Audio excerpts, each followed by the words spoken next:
Okay, greetings all. George Donnelly here. Just checking to see. Yep, it looks like we are streaming. Feli said he would need another minute, and that's totally cool. Um, Let me just check here.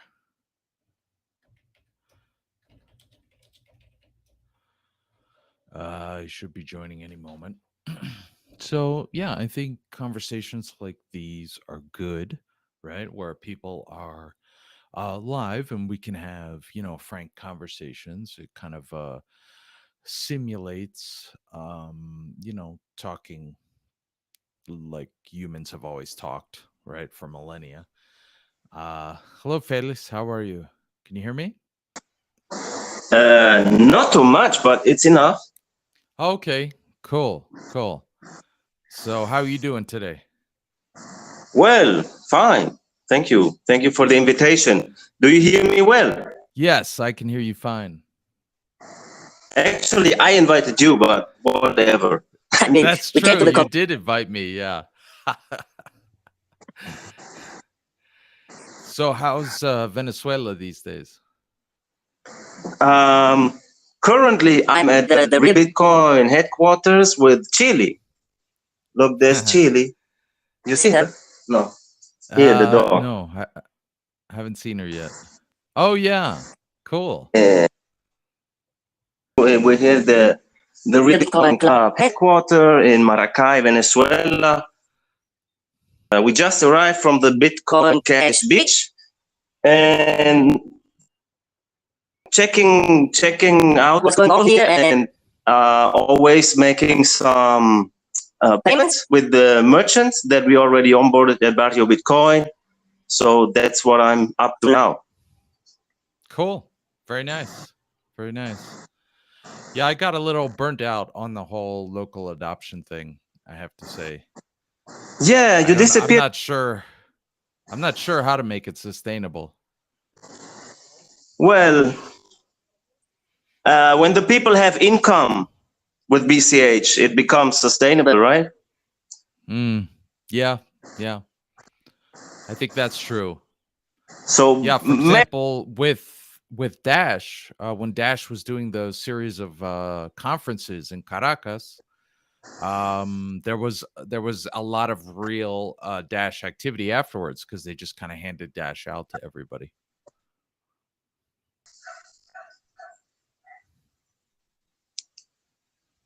Yeah. My idea was to get the farmers, right, to get Bitcoin Cash. So they produce the food, they retrieve the Bitcoin Cash, and then there it can flow into the whole economy.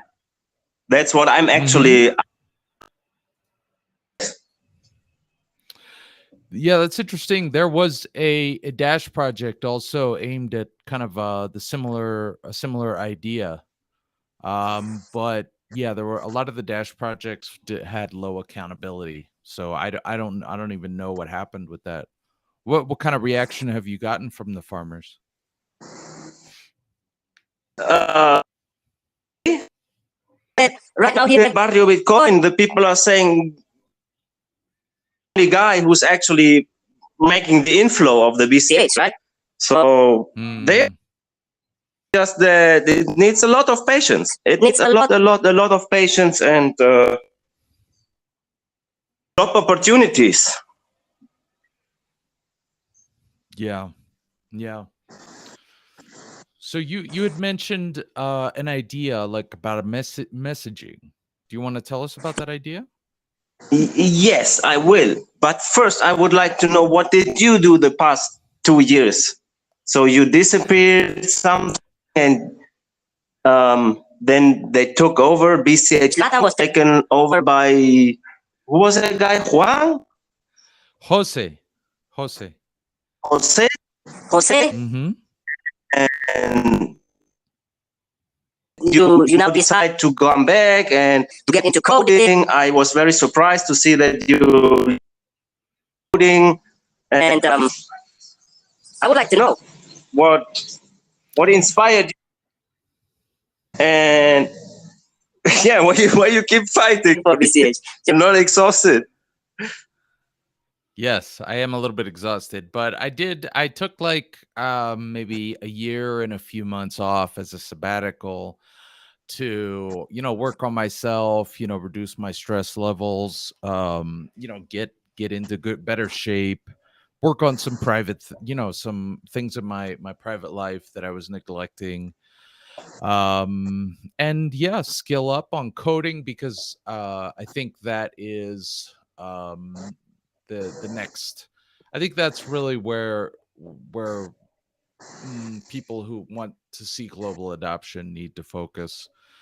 I was working on Dash adoption in the real world from early 2018. Then I transitioned into BCH. I was right in the middle of the network split in 2020 of BCH.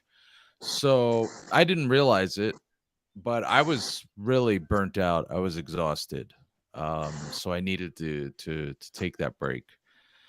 Yeah, I can imagine, because you actually you pulled off a lot of merchants, and you that was my impression, that you had very high ambition, and yeah, you onboarded so many merchants, the team that grows so fast, and it wasn't really sustainable. I was assuming, and yeah, it was just too much for one person. Well, at one point that we were a team of 80 people, so there were a lot of us. Yeah, It was a lot. one manager, right? So I when you manage 80 people, this is becoming really a lot of work. Yeah, it was. It was. I mean, I also had people who kind of I broke things down, into teams and things that had different focuses. But yeah, and there was a lot of pressure, especially at Dash, with the monthly funding cycle. Like every month it was like, well, George, you gotta like show some concrete, progress. And so that just turned into more and more merchants. But I quickly realized, I mean, within a few months of starting this, I realized that without, what you just said, inflows, people receiving it as income, that this wasn't going to be sustainable. And that's when I started getting into trying to collaborate with the Dash people in Venezuela and the whole remittances thing. And that just opened a big can of worms, which I still think remittances are promising. Yes, so it is kind of promising, but from my experience here, the people seller, they still use seller, even if they can use Binance and it would charge less fee. They still use seller and they pay the 10% of seller. Yeah, there is potential. People are still ignoring the opportunity that the remittance can be much cheaper with Bitcoin Cash, and yeah, also Binance and Binance UCT and all of this, the combination, right? So Binance has basically taken over the market in Venezuela. So everybody's using Binance. I don't know, how is it in Colombia? Yeah, I mean, Binance is still quite big here. I can't use it anymore because they refuse to serve expats. So all my expat friends got locked out of Binance. But yeah, it's still quite big here. In fact, they shut you out. Made deals. Yeah, they shut me out. But Binance made deals with at least one, maybe two of the big banks here in Colombia. Okay. They recently got in some recently bank. So I don't know how it is here with any deal banks, but so yeah, I heard they blocked the transfer to the Bank of Venezuela, which is basically the government bank, which has also the Bitcoin integrated already 3 years ago. But yeah, who wants to deposit his Bitcoin at the bank? No. Yeah. I mean, some people have to, you know, but yeah, I mean, that's best avoided if possible.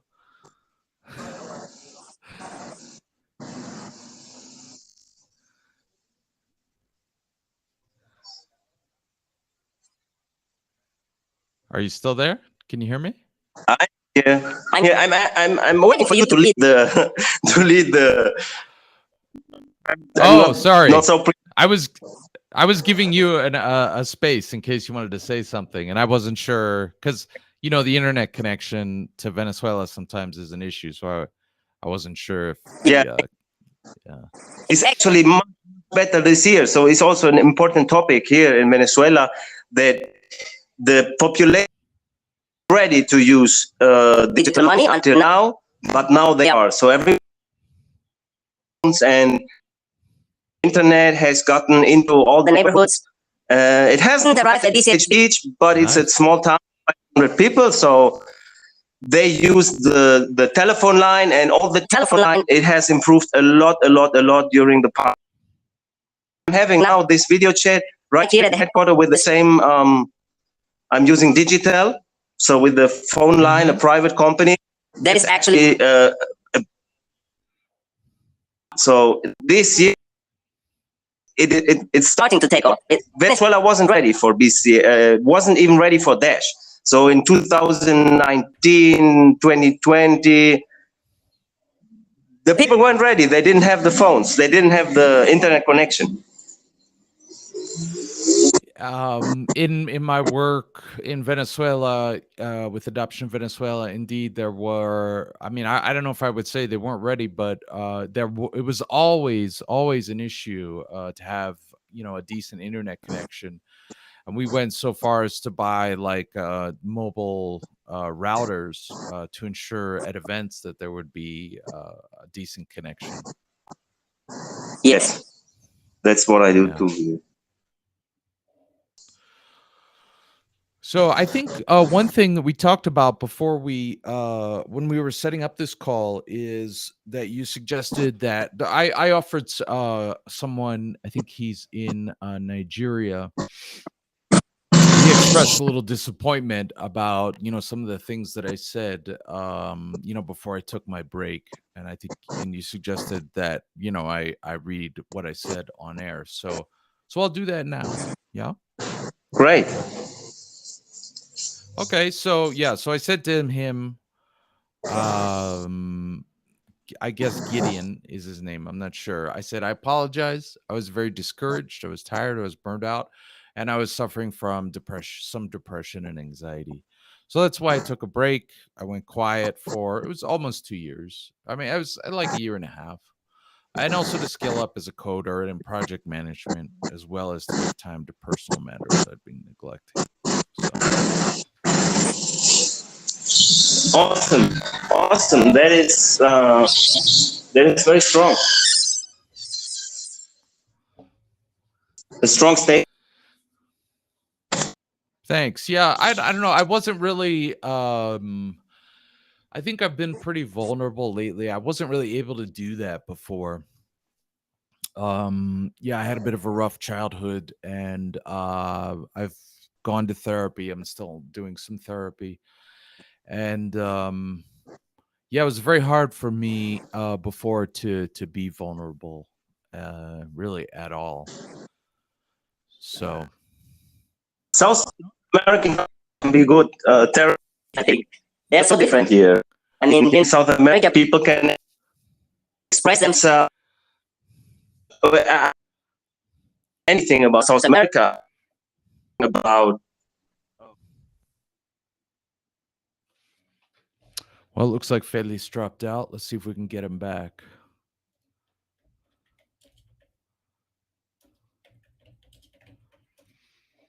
So Feliz does some interesting work. He has been living in there you are. I went into the house because the trash. Just so you know, you dropped out for a moment. Just so you know. Okay. I wanted to say is that also the Venezuelan culture for me has been a big therapy in the European culture. where I was, the people are much more opinionated, right? So they fight for. They really they identify opinions much more. And here in Venezuela, I learned, hey, it's more relaxed to fight for everything about the opinion. Different opinion, and he's still your neighbor, and you can fight today, and then you can say good morning tomorrow, right? That was here in Venezuela quite a few times. It's really impressive. That's something. Yeah, in Colombia here too, at least where I live in the Medellin area, people are very warm. And I think that's what first attracted me, because I came here for the first time almost 30 years ago. And this family just basically adopted me, treated me as, one of their own. And, I think that's probably why I've spent now like very large piece of my life here, because I got I got what I had never gotten in the United States here, and because values like integrity and liberty and things like all of those kind of more intellectual values are all important, but there's a lot to be said for just like human warmth. Mm-hmm. Yeah, which I don't know about Europe. I've never been to Europe, but in the United States, you don't see it as much, at least not, in the places I was in. So I was raised in the German school, and in the German school, there's only one correct opinion. So that is how the people are indoctrinated there. Yes. I saw on your profile on Twitter that you are also in Miami sometimes, or. Yeah, sometimes. Yeah, because I mean, right now I'm kind of looking for a job, looking for a more permanent working situation, because the last like 5 years I've kind of been doing like DAO projects and flip starter projects, so I'm looking for something a little more stable. So yeah, I don't know if I'll move back permanently to the US or not. Okay. Well, I hope you will do another flip starter. I don't know. I always really it was so controversial. I was always very surprised that you got funded, man, right? You got funded 1 time, 2 times. You had success with your flip starter, and the people actually they like your work. Despite all of what the naysayers say, despite of all the people that like to practice censorship, like the moderators that want to abuse us because I don't know, they are just a part of the BCH community. It's just a very, very few moderators censorship, and they're acting in harassing and mobbing. So I think you can easily ignore it, and you can be proud of what you have achieved with BCH and Dash. Also, you have really written some kind of history in merchant adoption, and I was also able to work. So that here in Venezuela, the crispy donut, it was accepting BCH, and it had all the stickers of the BCH, which was a great initiative. With the QR code, it's very helpful. I will copy it. So then, I could build on your work. So I could convince others to adopt Bidonut is well known here. Oh yeah, you've been way too kind in what you just said. That's really nice of you to say.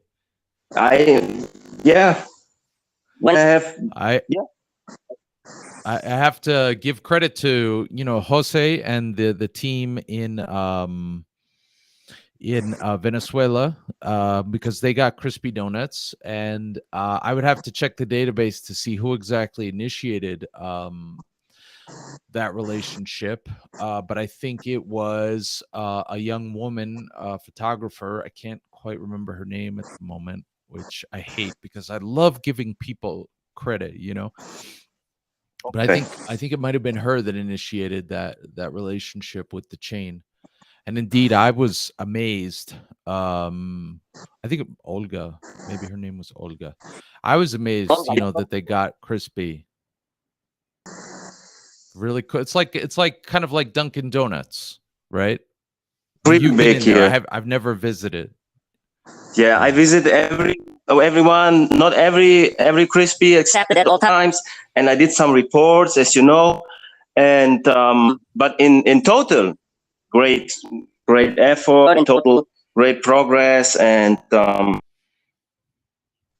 was just very ambitious. So when I had something about BCH Latam, or it was only that, yeah, I mean, you were claiming numbers, actually, right, in the sense that I could really walk into the place anytime and I could pay anytime, which is my standard, right? So, but it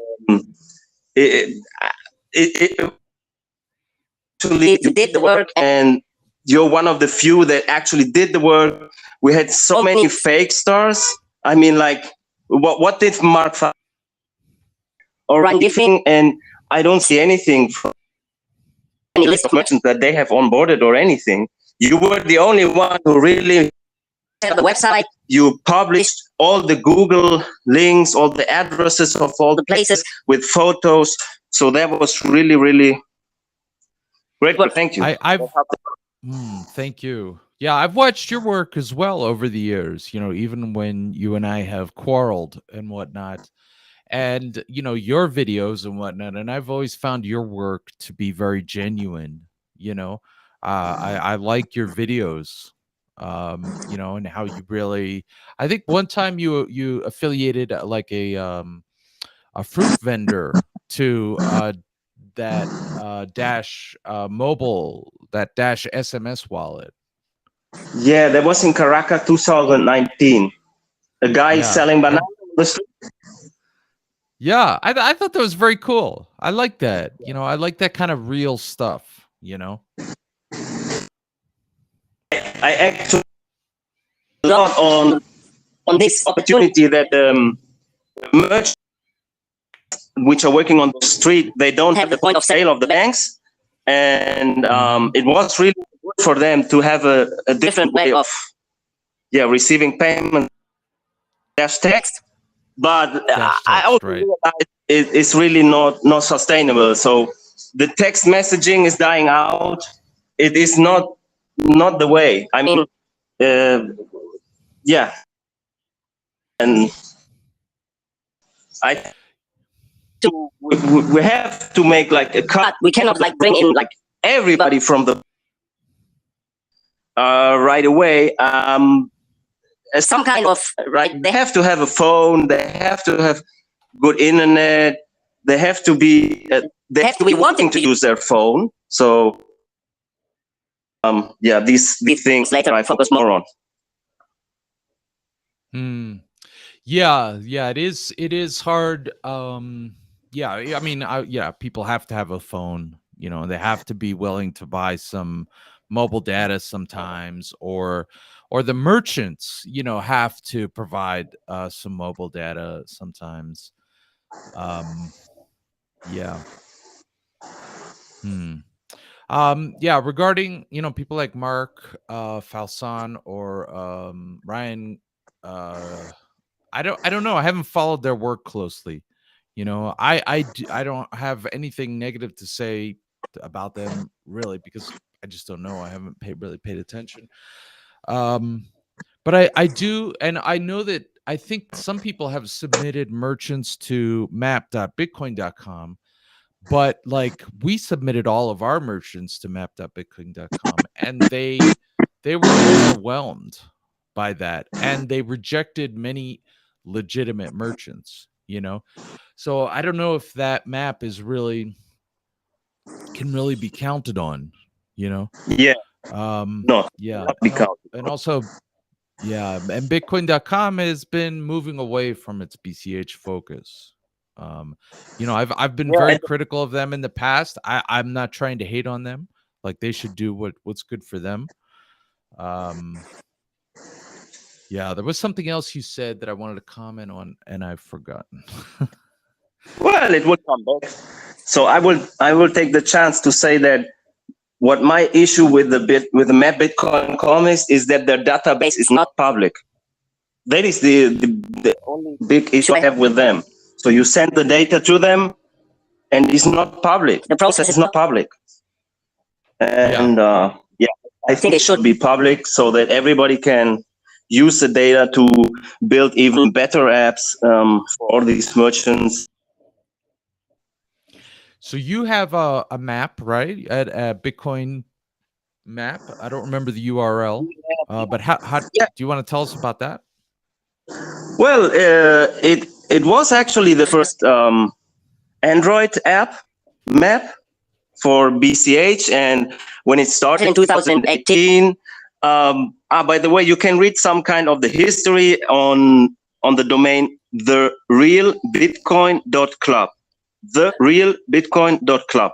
So there you can see the history, and it was 2018 that I released the map. It was called Move Your BCH. Okay. Mm-hmm. The idea was like, move your ass, but move your BCH. So you should spend it, and just to incentivize this interaction. That was the idea. It's still the idea. I didn't ever have the time to do all of this by my own, and that's why it is at the status it is. So it is a map. It's a good map. It has like different interfaces, categories. It is built for large quantity of merchants, so it's really fast. It has searchable indexes and all of this stuff, which is really useful. And it's open source, so if anybody would love to build on Android, Flutter, you're invited to go to the repository. It's on GitHub. It's also called the Real Bitcoin Club, and there you can find the repository and check it out. Cool.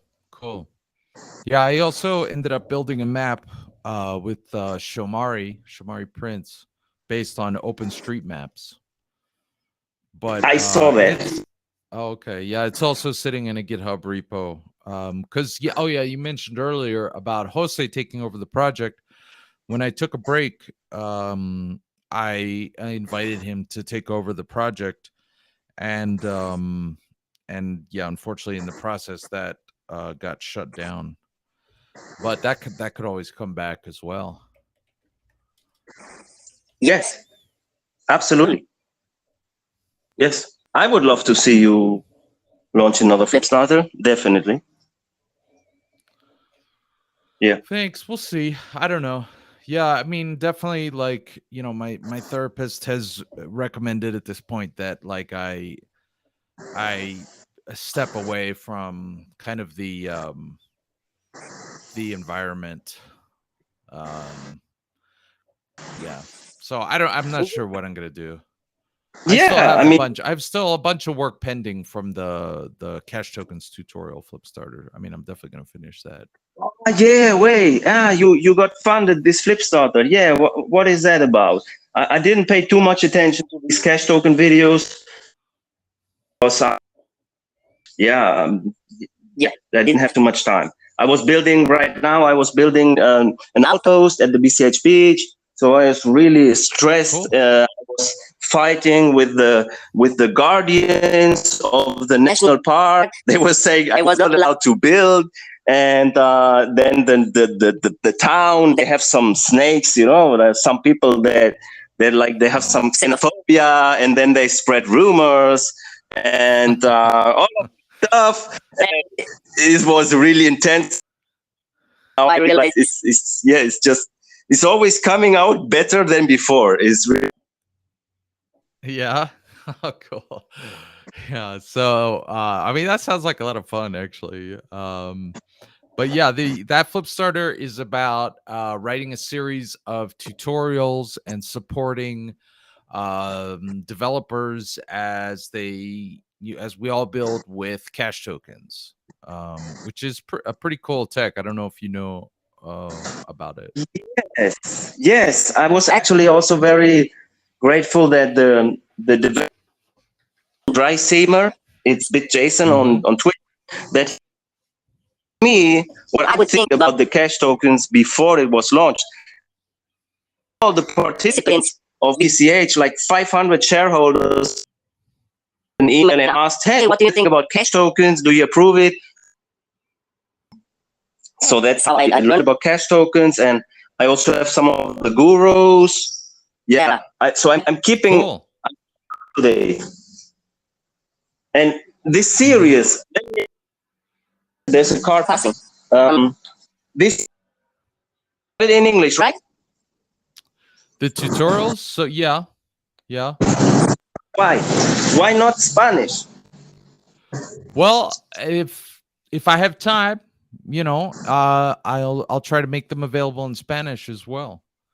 But Okay. like I set the flip starter for, X amount of money, and it got close, but it didn't complete. So I did it again for about 1/3 the money.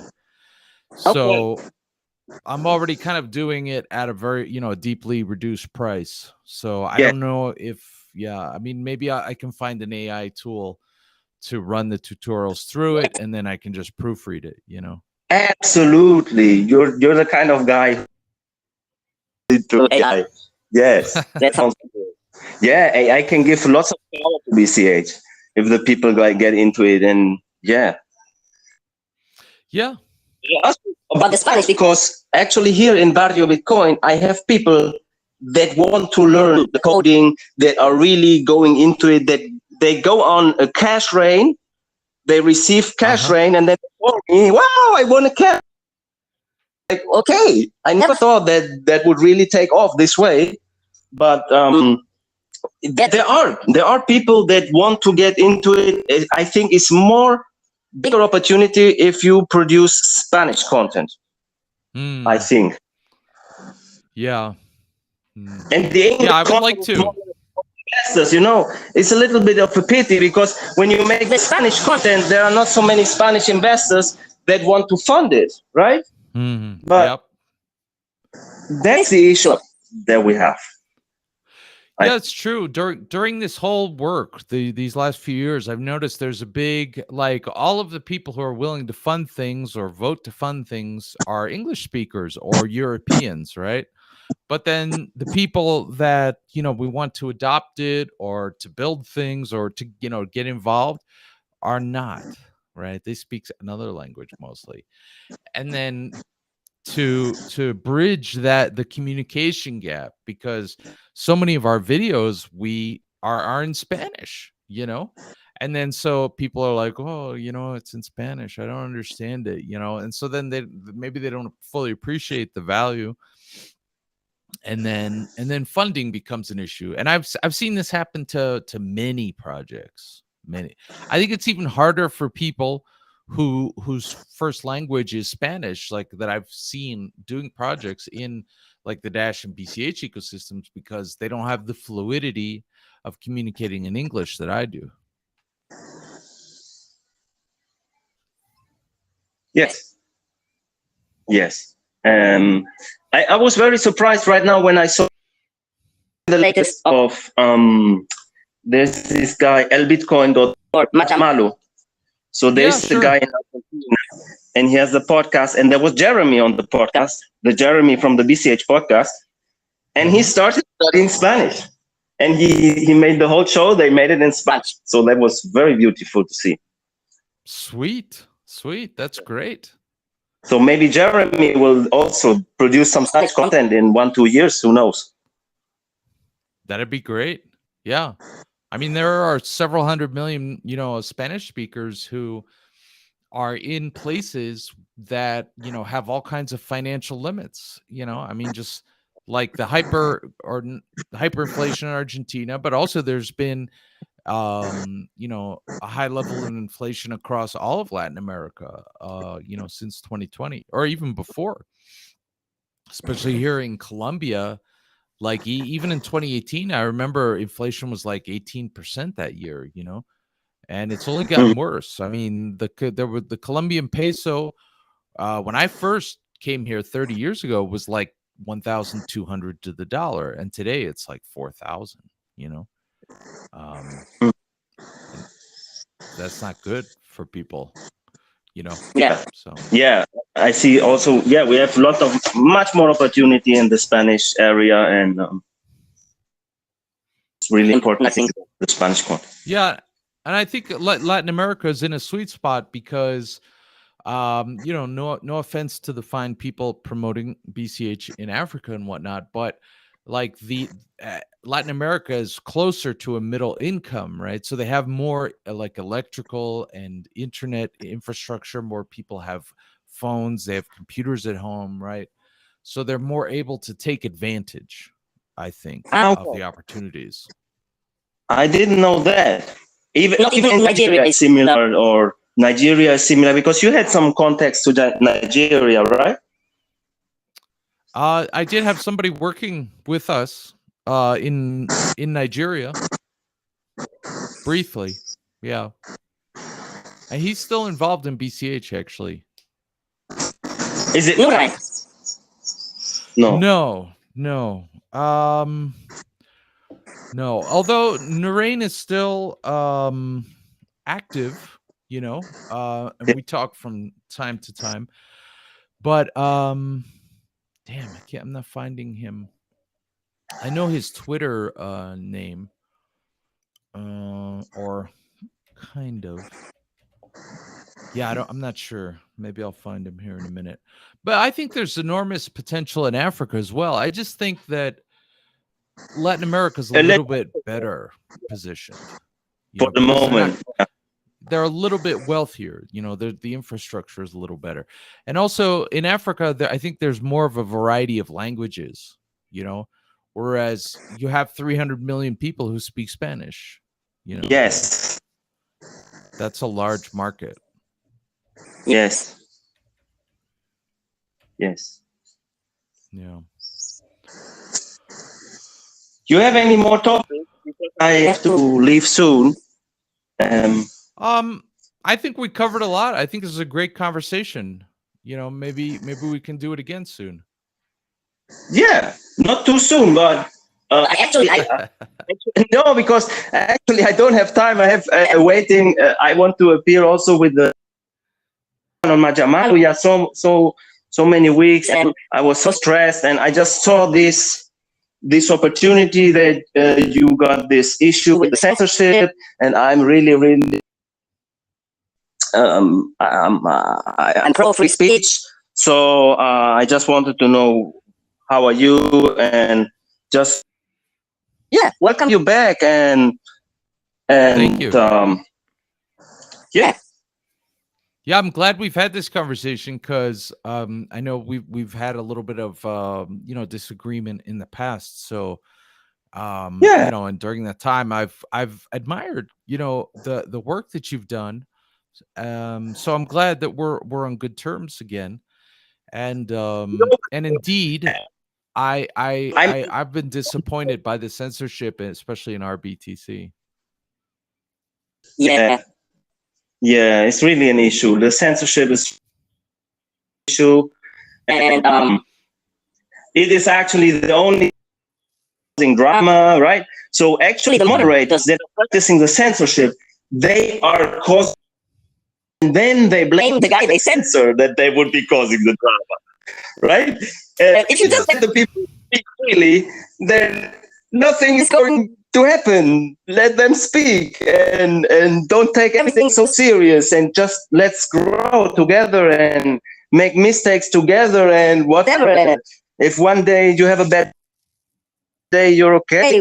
Who cares? I mean, yeah. So it doesn't have to be all perfect. Yeah, we can let go a little. Yeah, this is the attitude of the moderators, right? That they know what's perfect, and they know how to lead the conversations, and they take the decision for everyone else who's in the forum, right? So if they just affect the person they are censoring, they're affecting all the users being able to communicate with that person. And it's really not the time. 23. And it is really that we got the once and for all. It's like, I'm tired of this conversation. And that's also why I left Reddit, right? Spend anything on Reddit more. Because even Telegram, it was good in the beginning, and I was on Telegram when it was with Smart BCH. And then slowly the same creepy sensors, the same creepy Telegram, not to name one guy, Cheap Lightning. He just fucked and censored again, and it's just so annoying. So I left Telegram, I left Reddit. Yeah. On the real world, the real people, I see the progress in my neighborhood, and that's actually how I found it to work for me. It's not working. It's everything, all the news, they're on Twitter, and I'm very impressed about Twitter. They unblocked the Real Bitcoin Club. So the Real Bitcoin Club, it was banned in 2018. So shortly after I lost, we were censored on Twitter, and until recently when he unbanned us. Yeah, I mean, in Cheap Lightning's defense, a little bit, like I don't think, you know, I don't think he's evil. I don't think he has bad intentions. You know, I think he has. I don't know. You know, I don't know. I've always wanted to be on good terms with these people. Yeah, I don't know what to say. I mean, I don't know. I'm trying to get on good terms with him. I don't know what I have to do, but that's, yeah, I think they have opinion, and they don't want to even about the look. What would it mean for a person like Cheap Light? Maybe he was wrong the past years censoring, right? So that's why it's so difficult to change, right? So if he would now stop censoring a person, he would practically admit that he made big mistakes in the past years, and I'm not sure if he's ready to admit that. So yeah, these are the things. I also don't know if it's bad intention, if he's paid actor. I don't know. I always assume everything is possible. I also called you an agent. So yes, you did. My son and I laugh about that because, yeah, you're not the only person. Like, I've been called like a CIA agent and stuff. I mean, it's actually, look, it's a barking dog. Okay, when a dog barks, how the human reacts. If the human reacts calm, the dog will not do anything. Knows that the human has nothing to hide, right? But yeah, that's how I communicate sometimes, right? So when I say, yeah, you react to this, it's not that I'm. you're not the only one who does that. You like BCH Autist came at me with some things that I considered out of left field, and then later he said, "Well, I was just trying to see how you reacted." The thing is, I have been diagnosed with obsessive compulsive personality disorder, and one of the facets of that is that one is very sensitive to criticism, right? And so that's something I have to work on.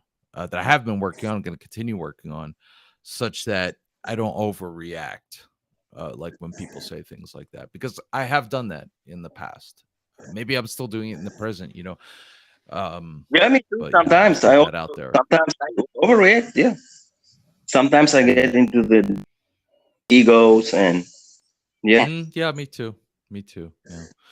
But, you know, as far as like Reddit and whatnot, like I've realized I've been researching into Nostr recently, and it's possible to have like subreddits with Nostr, and that's uncensorable or censorship resistant, I should say. And so I was thinking it might be good, you know, if we have like a BCH Nostr, you know. Yeah. Next. For our next. Okay. Yeah. Yeah, sure. So yeah,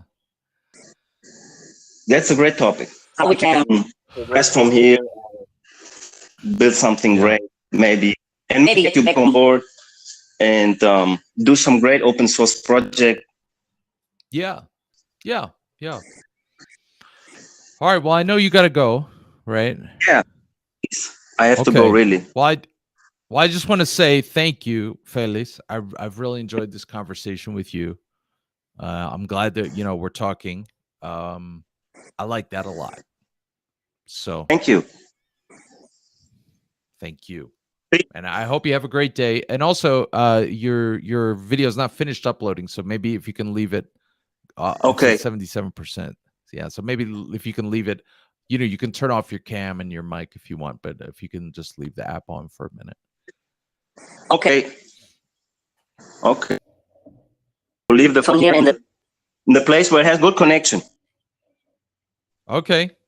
But cool. And can I shut down? I'll ping you on. I shut down the screen. Sorry. You can mute yourself and turn off the your camera. Okay. Yeah. And I'll ping you on Telegram. It's at 77% right now, so I'll ping you on Telegram once it's the number. Yeah. Okay. So right, how do I? Good. I'm gonna stop the Well, recording.